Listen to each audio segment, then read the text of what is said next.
panel of prosecutors, with the permission of the lead prosecutor, allow the presiding officer to finish with one other administrative matter. The panel of prosecutors also filed a motion to set a conference for the transfer of exhibit markings to be set at 4 p.m. on Wednesday, tomorrow, August 5, 2026, for the transfer of markings from copies previously marked during the pre-trial order. Given that this is administrative in nature, the request and the motion is granted. The counsel for respondent is directed, as well as counsel for the panel of prosecutors, to assign lawyers for this change of markings to be conducted again, for the record, at 4 p.m. of Wednesday, August 5, 2026. That is tomorrow. Your Honor? Yes, May I be recognized, Your Honor? Good afternoon. Before the lead counsel for the respondent, I think the lead prosecutor earlier asked for recognition. What is the pleasure of the Honorable Luis Trom? First of all, Your Honor, we just want to acknowledge your pronouncement earlier about the setting of the transfer of marking of exhibits that will be on August 5, 4 p.m. Tomorrow. This pertains particularly to Exhibit P4-3 and series through P4-35B. Second, Your Honor, we also acknowledge the pronouncement of the impeachment court relative to the oral or written comment of the defense to the earlier motion of the prosecution that was filed on August 3.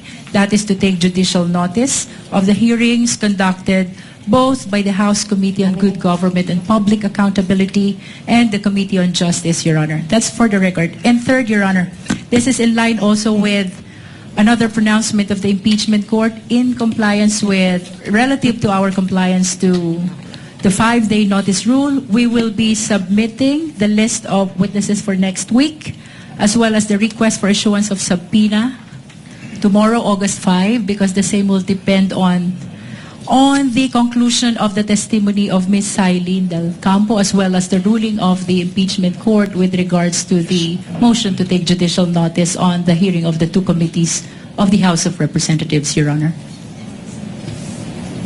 That's all? Yes, Your Honor. Duly noted. What is the pleasure of the lead counsel of the respondent? Thank you, Your Honor. First, with respect to the motion to set conference for the transfer of exhibit markings, I just note that under paragraph 3 on page 2 of this motion, the prosecution is also requesting for the portion of Arturo Las Cañas affidavit, paragraphs 270, 270 paragraph B, and 270 paragraph D, to be also marked. Now, I would just like to put on record that we're objecting even to the marking of this particular exhibit, consistent with the ruling of this court when we objected to the reading session of the NBI Director Melvin Matibag when he testified and was cross-examined by Defense Counsel Attorney Mark Vinluan. So we object to the marking of this portion of Arturo Las Cañas affidavit.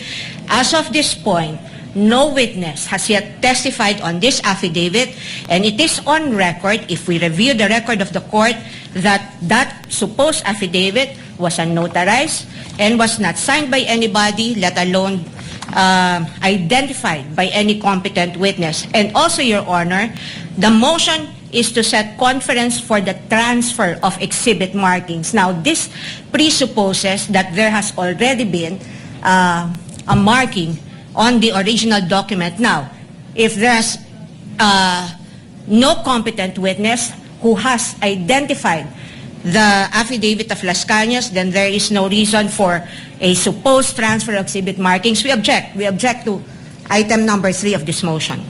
We will not agree. And if the presiding court, if the presiding officer will rule to allow even the pre-marking or the marking of this item under this motion, then we would like to have our objection, continuing objection to the allowance of even the marking of this particular exhibit put on record, Your Honor. Thank you. May we respond, Your Honor? To afford the court some time to rule on the matter, let the marking and pre-markings proceed tomorrow without prejudice to a ruling of the chair with finality in open court with respect to the objection raised by the counsel for the lead counsel rather for the prosecutor at the appropriate time. Most likely tomorrow also. No, probably on Monday, counsel, before we finally act on it after the marking and pre-marking to be done tomorrow. Again, that is without prejudice to noting the continuing objection of the counsel for the respondent on the matter. In any way, we will be finally ruling on the admissibility of these documentary pieces of evidence once formal offer is made. We will do that, Your Honor. Thank you. Thank you, counsel. If there are no other matters to be taken up, again, the permission of my colleagues, fellow senator judges, let their interjections be done tomorrow when we resume at 10 p.m. We will be convening at 3:30 per the advice of our Senate President this afternoon. Trial is adjourned until tomorrow, August 5 at 10 a.m. in the morning.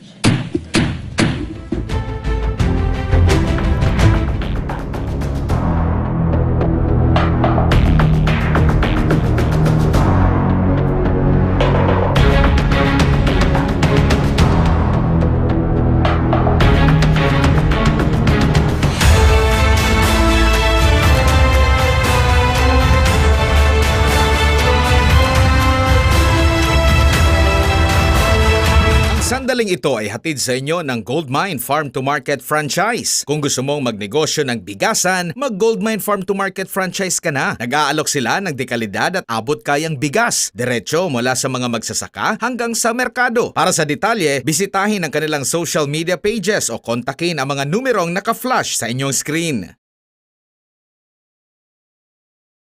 Ang sandaling ito ay hatid sa inyo ng Goldmine Farm to Market franchise. Kung gusto mong magnegosyo ng bigasan, mag Goldmine Farm to Market franchise ka na. Nag-aalok sila ng dekalidad at abot kayang bigas. Diretso mula sa mga magsasaka hanggang sa merkado. Para sa detalye, bisitahin ang kanilang social media pages o kontakin ang mga numerong naka-flash sa inyong screen.